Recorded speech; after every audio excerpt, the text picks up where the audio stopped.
And that's a great moment. I think a lot of people, um, they are who they practice to be. So if you practice gratitude, then you will be grateful. If you practice like against all odds, opening your heart when no one else will, that's supernatural. And it gets easier to do it in situations that require less effort to do it. And I think that people like we'll have 1,000 people at this event coming from all over the world, and they'll learn how to do that. And if you're going to believe in a future, that you're imagining with all of your heart, it better be open and activated. And we actually measure. I think, first of all, science is the contemporary language of mysticism. I think, if you're studying the life of Jesus as an example, or Buddha, that was the language of the time, right? So here we are in the contemporary world, and science has become that language. So when you combine a little quantum physics with neuroscience and neuroendocrinology and psychoneuroimmunology and epigenetics, all of those different branches of sciences, the new sciences, point the finger at possibility. And in this particular work, I think that the more you understand what you're doing and why you're doing it, the how gets easier, because you can assign meaning to what you do. So then, this is a time in history where it's not enough to know. This is a time in history to know how. Because information is so readily available, you can gain information. You don't need an authority. You don't need a priest. You don't need a teacher. You don't need a governor. You can gain information without passing through some type of authority. And so people are empowered. And the next most practical question is, how am I going to apply this to my life? Now, when you learn new things, you make new connections in your brain. That's what learning is.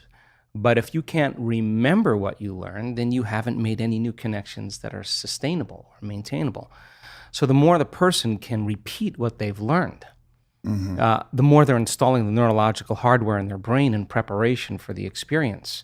And so now they're priming their brain for the act, right? And when the experience happens, experience then enriches the circuitry in your brain. That's what experience does. So now you're laying down even more neurological tracks, but the payoff is the chemical called the emotion. And the moment you feel unlimited, the moment you feel grateful, the moment you feel abundant, now you're teaching your body chemically to understand what your mind is intellectually understood.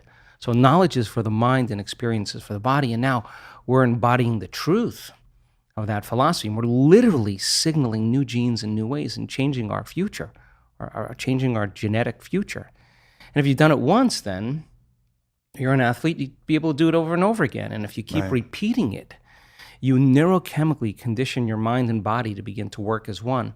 And the redundancy of the act over and over again conditions the body to know how to do it better than the mind. Now it's innate in you. It's second nature. It's easy. It's familiar. It's who you are. And so I think we start as philosophers, we initiate, we become initiates, and then we master it. Knowledge, experience, wisdom, mind, body, soul.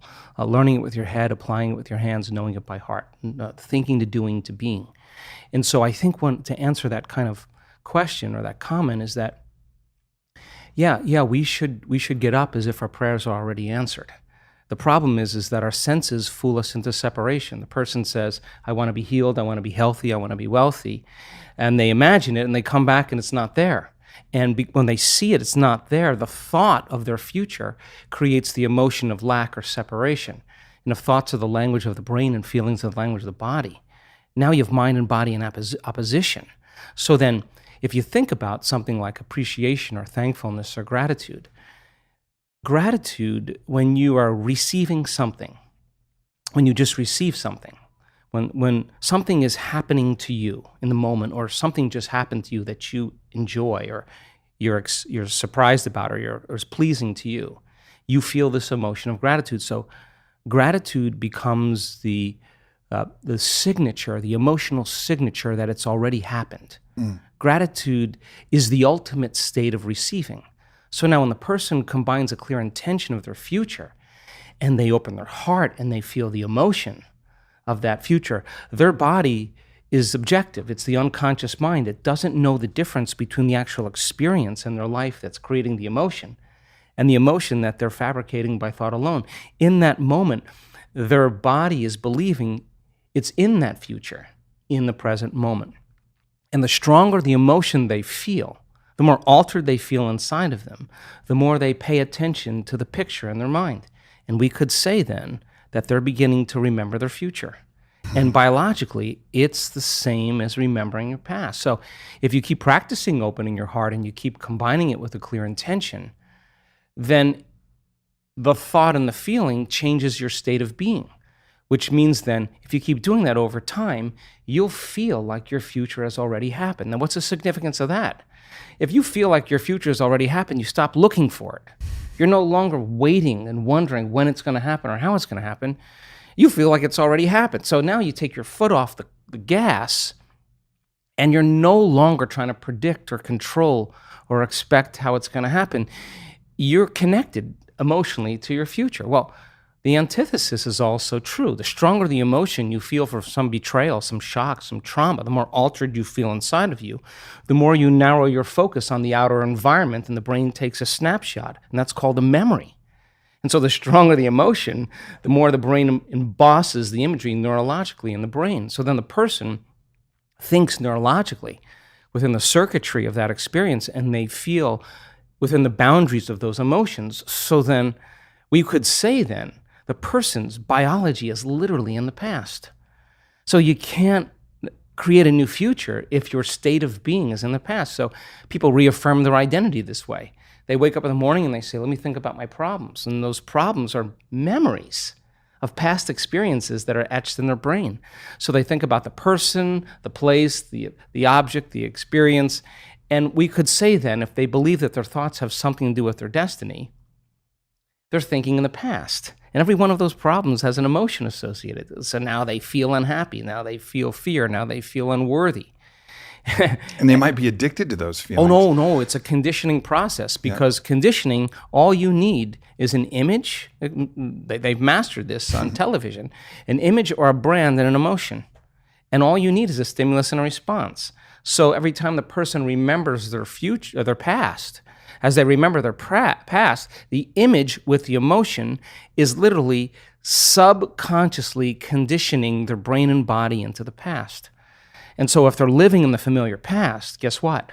They're going to predict the next future. They're going to want to be able to predict their future. So because that's the known. So that there's only one place where the unknown exists, and that's the present moment. And teaching people how to get into the generous present moment takes an act of awareness.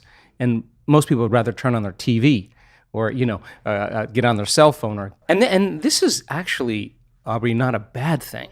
This is actually a moment of awareness. Yeah. And, when you're inside the jar, you can't see the label. And so we have this huge frontal lobe that gives us self-awareness. So then the insight never changes anything. You could have the insight that you're addicted to fear, you're addicted to competition, you're addicted to struggle. But that really means is that we're addressing reality matter to matter. And what we're at one point of awareness, one point of consciousness, and we're putting our attention on another point of consciousness, a future, an outcome. And the only way we know how to get there when we're matter trying to change matter is that we force, we control, we predict, we fight for it. Because that's how you are when you're living in survival. So then we have to move our bodies through space, and that takes time. So we think if we rush, that we're actually going to get there faster. But more and more of the rushing creates more of the addiction of those emotions, because the adrenaline that's released is actually an arousal. So a person is using the conditions, the problems, the situations in their life to reaffirm their addiction to some emotion. To me, that means we become addicted to the life we don't even like. And so that's why change is so hard. So then let's offer another alternative. Well, when you begin to create from the field instead of from matter, the only way you can do that is you have to learn how to take all of your attention off your body and become a nobody. Take all of your attention off all the people in your life that you give so much of your attention and energy to because you have an emotion associated with them. And get beyond all the people in your life and go from a someone to a no one. Mm-hmm. Now, if you've worked your whole life being a someone, or if you've been working your whole life thinking that you're your body, you're going to have to work a little harder because that's your identity. Sure. That's what you're associated with. Get beyond all the things in your life, your cell phone, your computer, your car, and literally go from something to nothing. You have to take all your attention off the place you work, the place you live, the place you need to be, the place you're sitting, and go from somewhere to nowhere. You got to stop thinking about the predictable future and the familiar past and go right into the present moment and go from some time to no time. And if you do that properly, you become pure consciousness. And that's how you enter the field. Now, we've done the research on this. We call it getting beyond the self. Now, once you are pure consciousness, you're taking all of your attention off this three-dimensional reality. Now, where you place your attention is where you place your energy. So if you've taken all of your attention off of everything material, there's only one place you're going to wind up, and that is the immaterial realm called the quantum field, an invisible field of energy that unifies and connects everything material. So now when you're creating from the field and you combine a clear intention with an elevated emotion and you're connected and you feel connected, the suggestion of an alternative way to create is that when there's a vibrational match between your energy and some future reality, you actually no longer have to go anywhere to get it. You're actually the vortex, and you will collapse space and time and draw the experience to you. Now that, to me, is a lot more fun because the experience is the unknown. You can't predict when it's going to happen or how it's going to happen, because if you can predict it, it's the known. So then you have to lay down the very thing you use your whole life to get what you want for something greater to occur. Now that goes against generations untold of conditioning and a lifetime of habituation, believing that we're trapped in this material world. And yet, I can say to you, without a doubt, that once you understand that formula, and once you know how to create that kind of brain and heart coherence, the side effect of that is a change in biology, neurologically, chemically, hormonally, genetically. We've measured it. We've seen gene regulation changes in 4 days. More brain coherence, more heart coherence. Your brain's working better. You're trusting your heart. It's open. There's different chemicals that are released. Oxytocin suppresses survival centers, resets the baseline of a person's trauma or shock. Your immune system goes up. Mm-hmm. You lengthen your telomeres. We've measured that too. So you're changing the future of your body. You're extending your life. That's evidence, right? So we have the evidence to know that it could happen because we've measured it. But the real evidence is watching the testimonial of someone who says, I had stage 4 cancer. I was told as a 41-year-old woman that I wouldn't live for more than 2 months.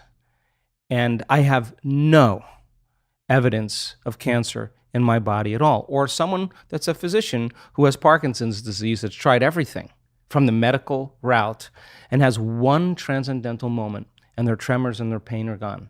And now they're chewing food, they're swallowing, they're blowing their nose, they're standing up on their own.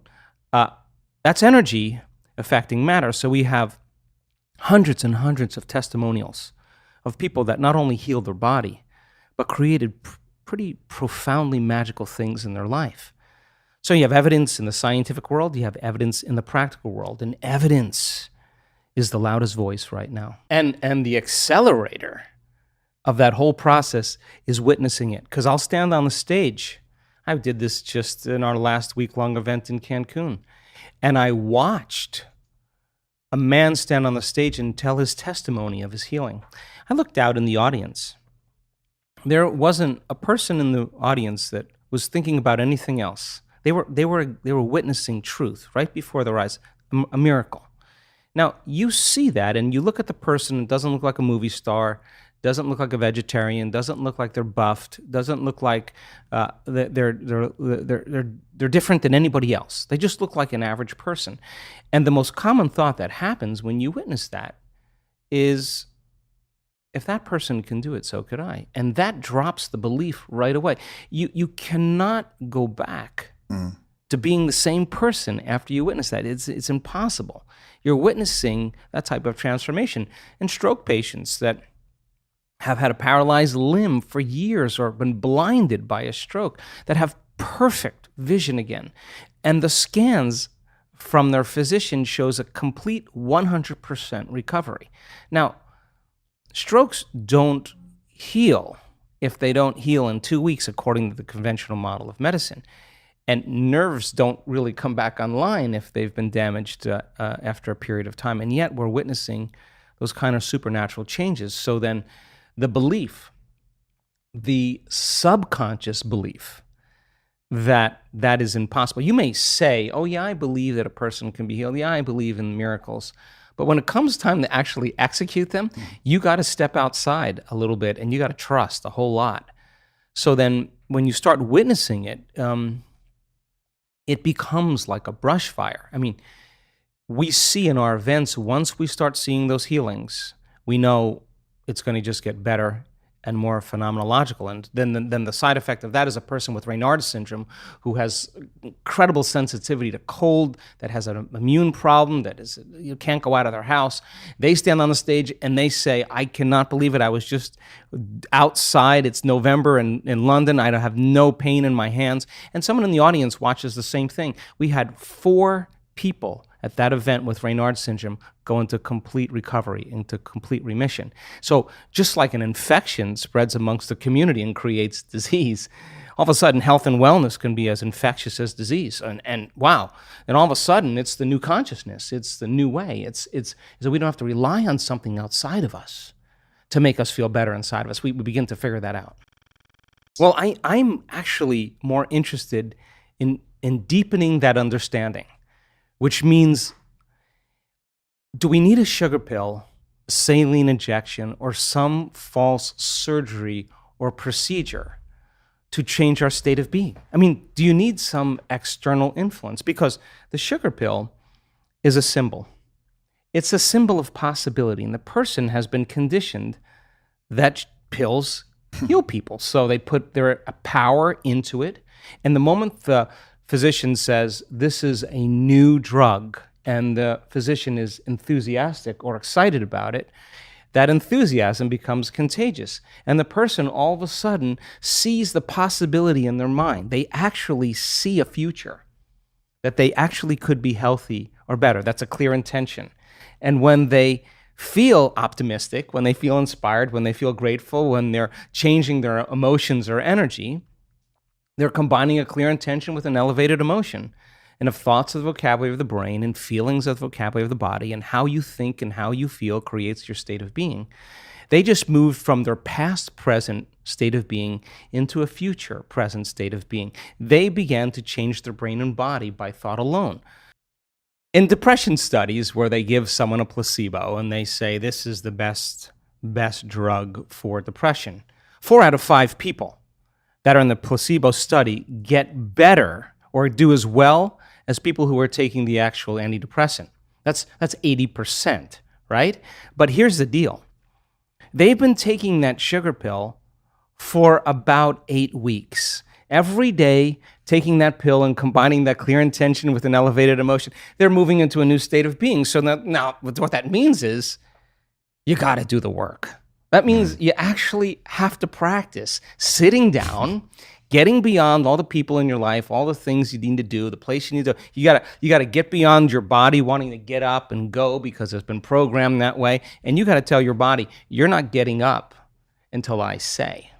Now, this is when you come out of the bleachers and you get on the playing field, because now you have to go from the known self, disentangle from those programs, and exist in the unknown and possibilities. So then the person who's combining the clear intention with an elevated emotion and not relying on some external or exogenous substance, they're doing it by thought alone, changing their state of being, I guarantee you it's going to begin to become a habit.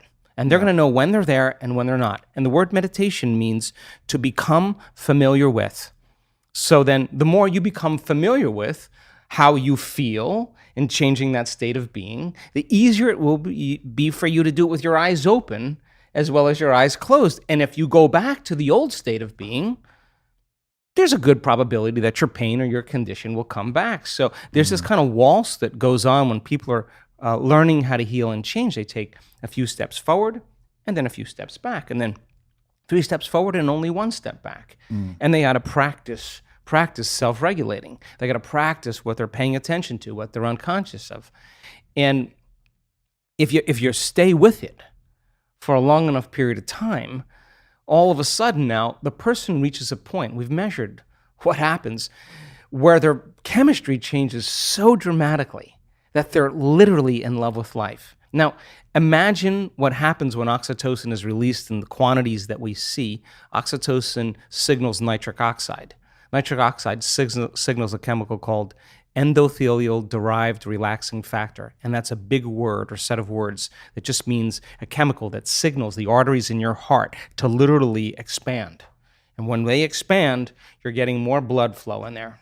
And just like when your sexual organs are aroused and there's blood flow in there, now with the same intensity, you're going to feel it right in your heart, and it's going to be way bigger. And now the person's heart is wide open. Now, so here's the question.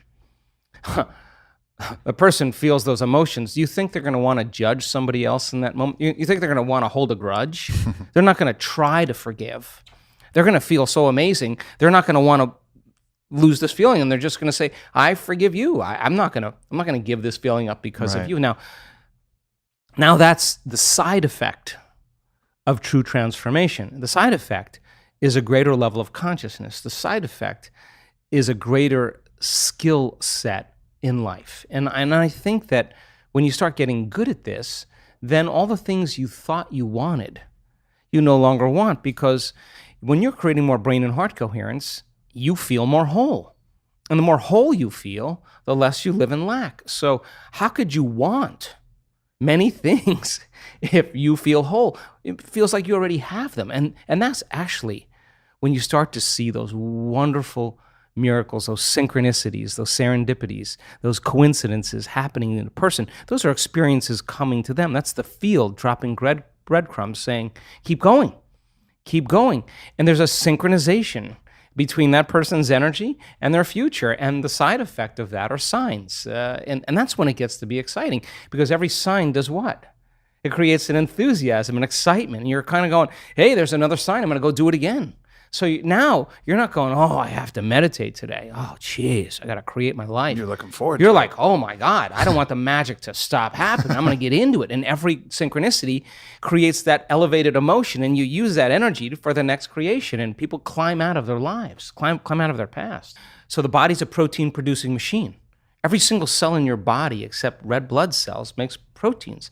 Muscle cells make muscle proteins, actin and myosin. Skin cells make skin proteins, collagen and elastin. Your stomach cells make stomach proteins called enzymes.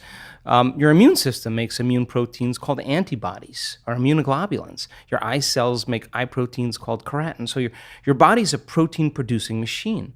And in order for those cells to make proteins, a gene has to be regulated.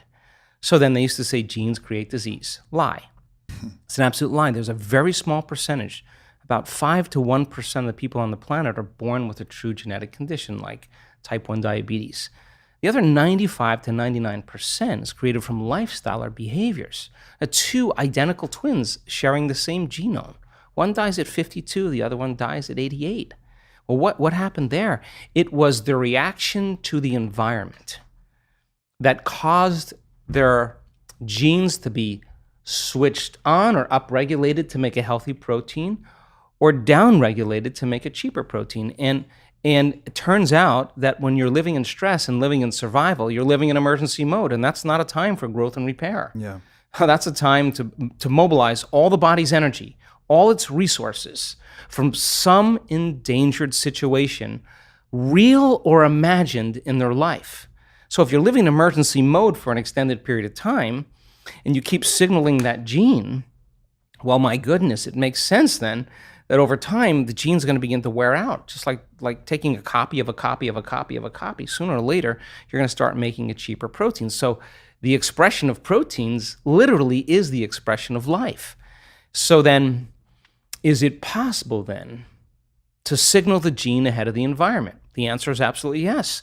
Because if a person's waiting for their wealth to feel abundance, if they're waiting for their health to feel wholeness and gratitude, if they're waiting for their new relationship to feel love, they're living by the old model of reality of cause and effect, waiting for something out there to change to make them feel better. And here, take away their lack or emptiness.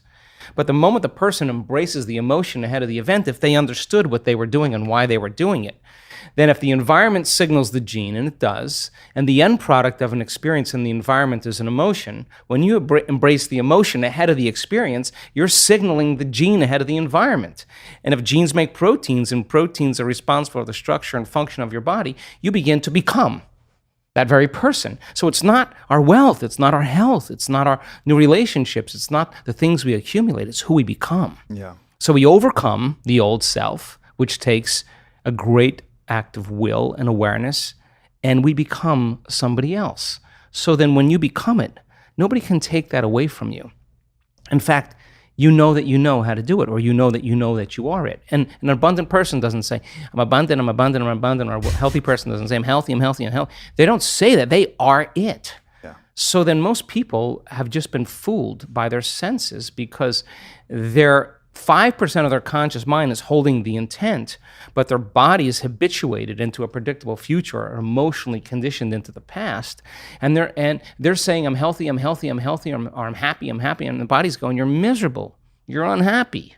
That thought can't even make it past the brainstem to the body. So then teaching people how to self-regulate, they have no idea when they start changing their emotional states, the amount of biological and energetic changes that take place within them and all around them. So then develop that skill and get really good at this. Then for the most part, you wouldn't be so interested in so many material things. You would be interested in facing off with yourself every day and asking, what is it that stands in the way between me and my future? What is it that stands in the way between me and my connection to the quantum field? I think that's the real question. Watson and Crick, telling people that genes are a library of possibilities. So we express 1.5% of our DNA. The other 98.5% is called junk DNA, and that 1.5%. That's 23,688 genes we express. We have 140,000 proteins that make up the physical body. How could you have more proteins than genes? It should be 1-to-1, because on one gene, you can have thousands of variations depending on the signal. So I hypothesize that other 98.5% has to be signaled by electromagnetism. That the receptor sites on the outside of the cells are hundreds of times more sensitive to energy or electromagnetism than they are to chemistry. Chemistry is a downward causation. So imagine the person elevating their energetic state. Well, they are going to literally select and instruct new genes, and those genes may be the ones that create more significant and faster changes in the body. I mean, how do you explain a person in one meditation that's blind that comes out as now seeing? Like, what happened there?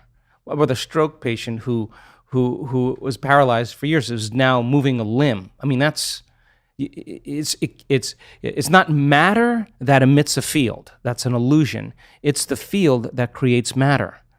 So then the fundamental question is, if you change the field, will you change matter? It's none of your business to change the tumor. That's the outcropping, that's the outpicturing of changing the pattern in the field. So getting people really good at this, and the closer they can connect to that unified field, the more their consciousness is connected to that consciousness, the shorter amount of time it'll take. And I believe I'm an eternal being. I believe I'm eternal. And in fact, all religions that you study always talk about you're going to be around for eternity, whether it's heaven or hell, whether it's karma or whatever, nirvana.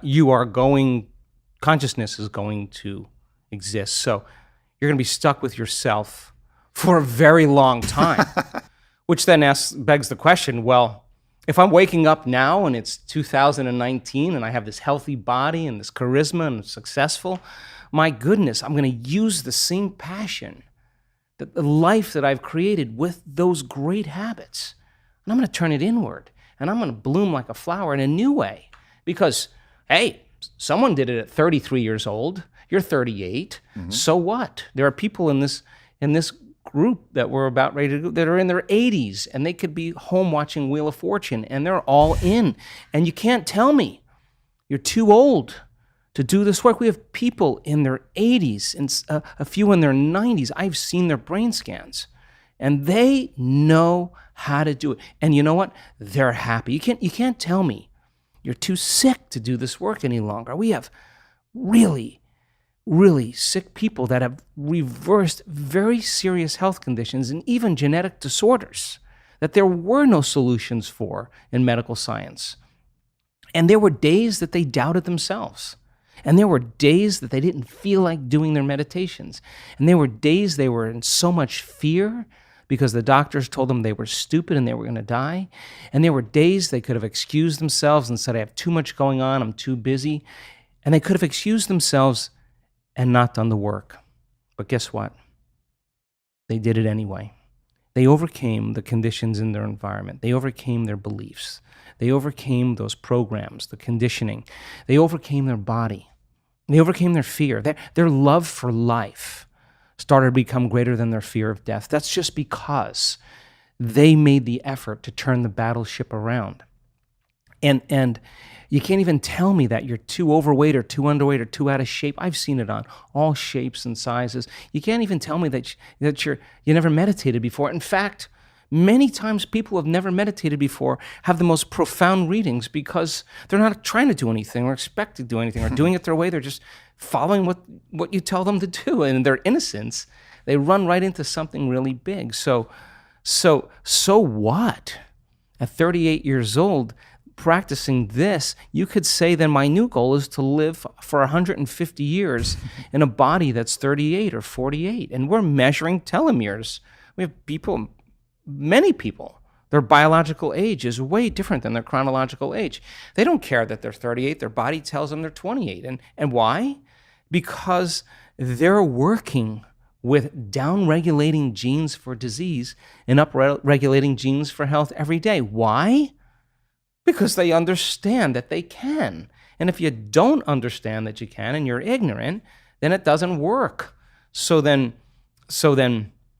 people who actually say, I'm going to experiment, I'm going to become the scientist with my life. I'm going to measure the effects of me at cause. That's how I live. I say, all right, I'm going to change my energy. I can tell you, nobody changes. In all the years I've been doing this, nobody changes until they change their energy. And when you change your energy, you change your life. And why not every day instead of getting up and searching for your cell phone? 86% of the people that have a smartphone, the first thing they do when they wake up is they do their WhatsApp, their text, their Facebook. They take a picture of their feet, they post it on Facebook. Then they do their Instagram, take a picture of their cat, and then they link in and they check one email, the other email, they check the news, and now their attention on everything known in their life. They reaffirm their identity, and then they go through all those routine behaviors. 95% of them, they're not even present and conscious of. There's just a group of them. Or they're remembering their problems in their past. That's how they start their day. And don't expect anything in your life to change if your environment is controlling your feelings and thoughts. And if your environment is controlling how you feel and think, and I say to you, Aubrey, why are you so upset today? Oh, well, this person is upsetting me. What you're really saying is that person is controlling your feelings and your thoughts, and that means you're a victim to your environment. Well, to turn that around and you start realizing your feelings and thoughts create your environment, and you start seeing the effects of you at cause, you're going to react less to the people in your life because you're going to understand that you'll be back to the victim consciousness. And when you start seeing that you're creating outcomes in your life, you're going to believe more that you're the creator of your life and less the victim of your life. And I say, the more you practice it, the better you get at it. It's a movement now. I mean, I'm waking up in my dream. I honestly, Aubrey, never thought that I would witness what I'm witnessing in this lifetime. And there's a new consciousness emerging. There's something happening where people are latching on to their own empowerment, latching on to their own unlimitedness.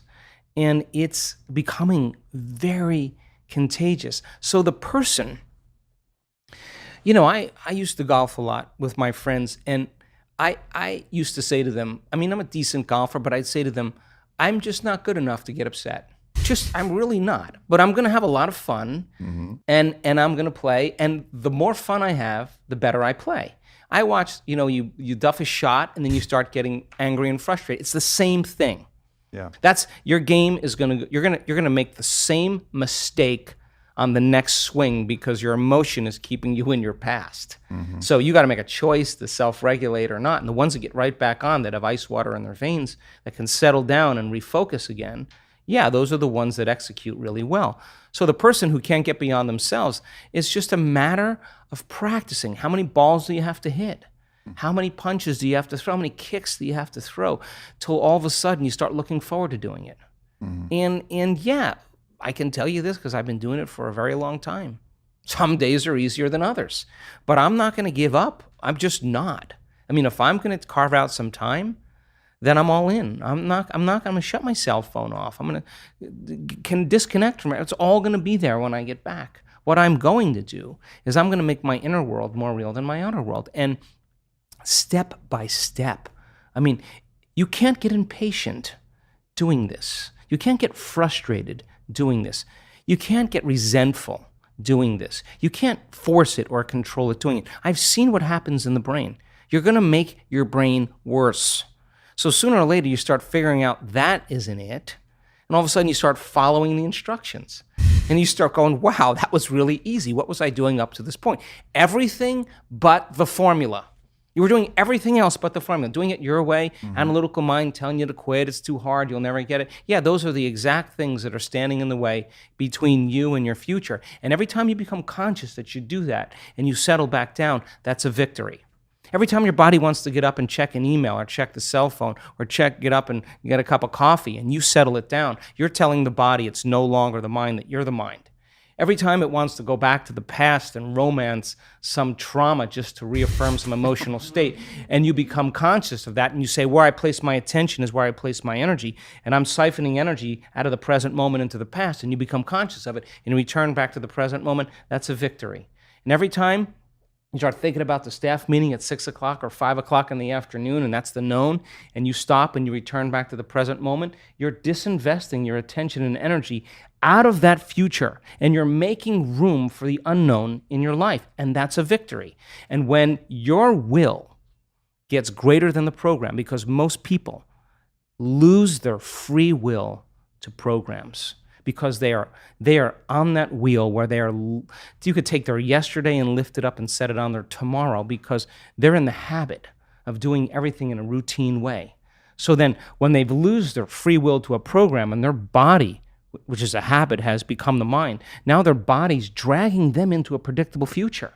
And they've lost their free will to a program. And you sit down and your body is telling you, I'm going to die in this meditation. I'm going to suffocate. This is going to end. I can't. And you just keep settling it back down. Every time you do that, it's a victory. If you're going to say, I'll do it later, or I'll do it tomorrow or Monday, you're in a program.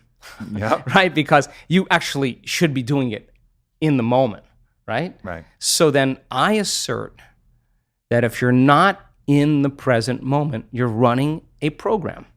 And so the more, listen,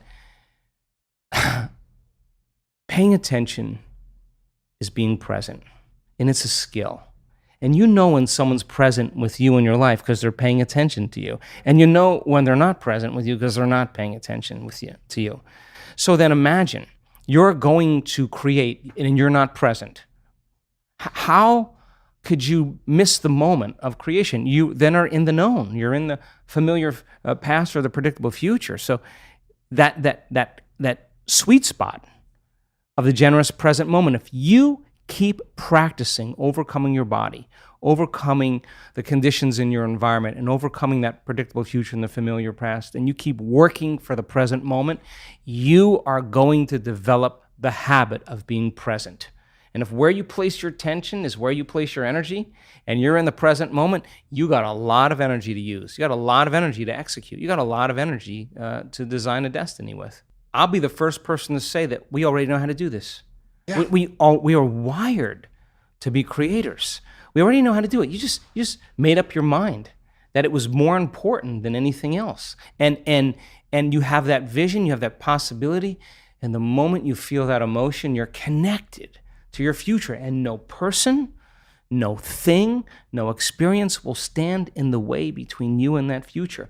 And it's feeling connected to your future, feeling the inspiration, the joy, feeling the exuberance, the love for your future every day is going to, just like your body follows your mind to the coffee maker, to the toilet every morning, to the known, your body is going to follow your mind right into that future because that's where your attention and your energy is. So then, yeah, if it isn't happening in your life, then there's some emotion. There's some unconscious attitude or thought process, hardwired. There's some habituation of thought, behavior, or emotional reaction that's keeping you as you. So then if your personality creates your personal reality, and it does, and your personality is made up of how you think, how you act, and how you feel, then the present personality who's listening to this show has created the present personal reality called her life.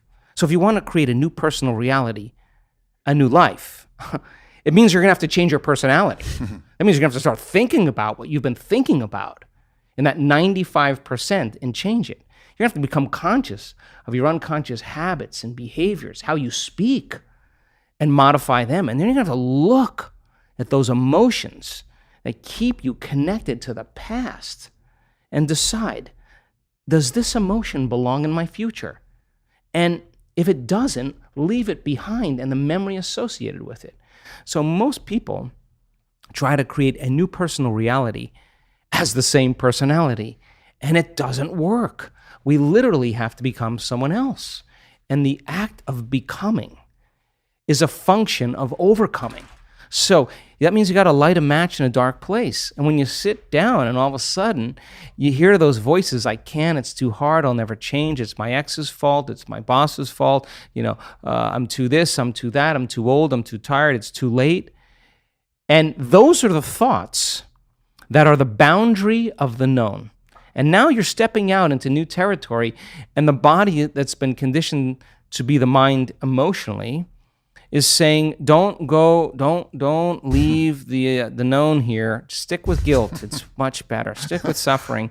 At least you can predict it. And yet your conscious mind is wanting to go for a ride, and your body's going, whoa. So then it may take a little time to help the body out of the past. It takes some time, right? So then the person can have a great meditation and feel really connected, and then get up and then get frustrated on the freeway and judging everybody else. I mean, you just disconnected from the energy of your future and you're back to the energy of your past. Don't expect anything to change. And if you tell me it's because of that person or that circumstance, I'm going to say, oh, you're back to the unconscious program of being a victim in your life. And so there is a period, a grace period of transformation where we have to cross this river from the old self to the new self. And that void, that unknown, is the neurological, the biological, the chemical, the hormonal, the genetic death of the old self. And most people, the moment they step out, and the hardest part about change is making a new choice. The moment you make a new choice, get ready. You're leaving the known. It's going to be uncomfortable. It's going to be unfamiliar. There's going to be some uncertainty.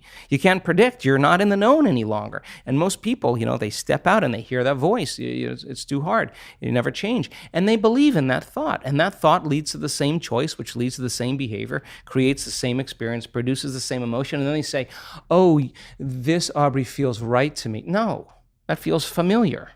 So then if you're becoming conscious of how you speak, you're sitting in your meditation and you're becoming aware of how you act, that you complain and you blame and you make excuses, you feel sorry for yourself, you judge other people. Now you're conscious of what you were unconscious of. That's a victory too, because consciousness brings awareness and there's an energy that goes along with that. And now all of a sudden, you're not in the program.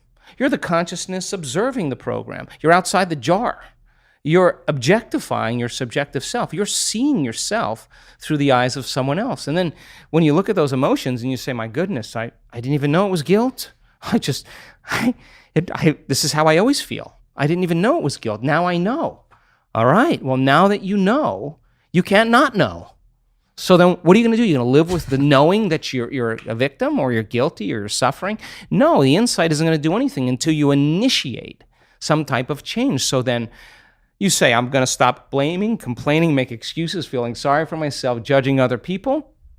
Now you're in the river, and there's a tug for the brain and body to go back to the familiar past. And every day, if you just work on practicing and changing it, you will go from one state of being to another state of being, and you will begin to think differently. What thoughts do I want to fire and wire in my brain? That's a good question. What behaviors do I want to demonstrate in one day? The act of closing your eyes. As an athlete, you know this, and you begin to rehearse in your mind, mentally rehearse what you're about to do, begins to install the neurological hardware in your brain to look like you've already done it. Now the brain is no longer a record of the past. It's now a map to the future. And if you keep hitting that hardware over and over again, the hardware is going to become a software program. And who knows? You just may start acting like a happy person. There's no magic there. You're actually following suit of how you primed your brain. And it's no different than training in any sport or dancing the salsa or whatever you do. And then here's the toughest part. The toughest part is, can I teach my body emotionally what that future feels like before it happens? Now, that sounds really easy, but when it comes down to feeling gratitude before the experience, most people go, yeah, I gotta go. Didn't really feel it, But the person who says, I'm not getting up, I'm just not gonna get up until I open my heart to life. Now, to me, that's a willingness.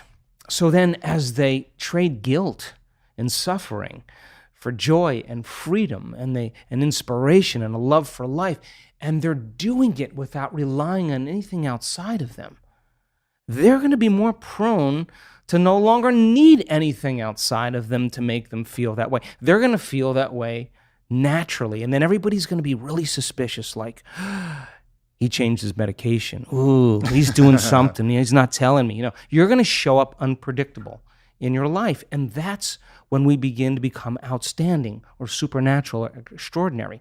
But you can't take any of that with you to become someone else. And if someone says to me, well, I really can't do it because I've had this experience 22 years ago or 30 years ago, I'm going to say to you, that event had such a strong emotion that you haven't changed since that experience. And forget about the experience. Just overcome the emotion, because the memory without the emotional charge is called wisdom. And that's why we're here. So then you can look back at the past and you can say, wow, I learned something really great. I'd never do that again. And by the way, when the experience finally lands in your lap and you prove to yourself how powerful you really are, that you created something by thought alone, and that event comes in a way that you never expected, that surprises you and leaves no doubt that what you were doing inside of you produced an effect outside of you, and you are exuberant and you feel worthy of life and feel grateful to be alive, that you are in love with the moment, you will look back at your entire past in that moment, I swear, and you will not want to change one thing in your past because it got you to that present moment. And that's when it was all worth it. That's when it all makes sense. Now you're free from the past, and now you're not thinking about the past any longer. You're believing in your future more than you're believing in your past. You're more in love with your future than you are with your past. And the cool thing about that is that if you truly practice like that level of gratitude or embracing the emotions of your future, you're literally, if you understand, you're changing your gene expression when you're doing it. You're strengthening your immune system when you do it. All of a sudden, you start to see all these fundamental benefits that are a side effect of your efforts. It's going to become something that you want to do all the time, something that you look forward to. And I think that that's why we're here. I think, and when you truly get to that point, like it's an unlearning. We're hypnotized. We're conditioned into believing we need a reason for gratitude or joy, and consumerism makes it really clear, right? Until I get that, I'm this. But what if you've been creating, and every time you have the thought of your future, you've done it so many times it makes you feel like you're connected to your future? Well, that's a conditioning as well. If you have the thought of your future and you feel the lack that it's not there, then you're back to the victim, right? But if you can have the thought, and the thought actually produces, just like fear, the thought of something terrible happening in your life creates the feeling of fear, the thought of something wonderful in your life creating the feeling of gratitude. Then when you think about your future, you begin to emotionally condition your body into that future. Now, here's the payoff.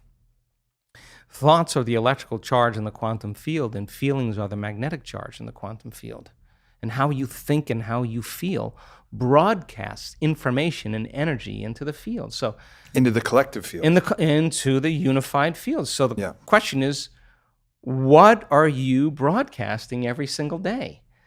So then, we know that once you begin to self-regulate and you begin to open your heart, just in that small exercise that we did, the act of creating that kind of coherence in your heart begins to produce a measurable magnetic field up to 3 meters wide. That heart is actually producing a resonance. That energy, that frequency carries information. And when your heart is open, this is our center of oneness. This is our center of wholeness. This is the union of polarity and duality. This is the connection of opposites. So when the heart starts to become activated and we start to feel whole, and it begins to put that energetic pattern into the field, that frequency can carry the thought of your health. It can carry the thought of your wealth.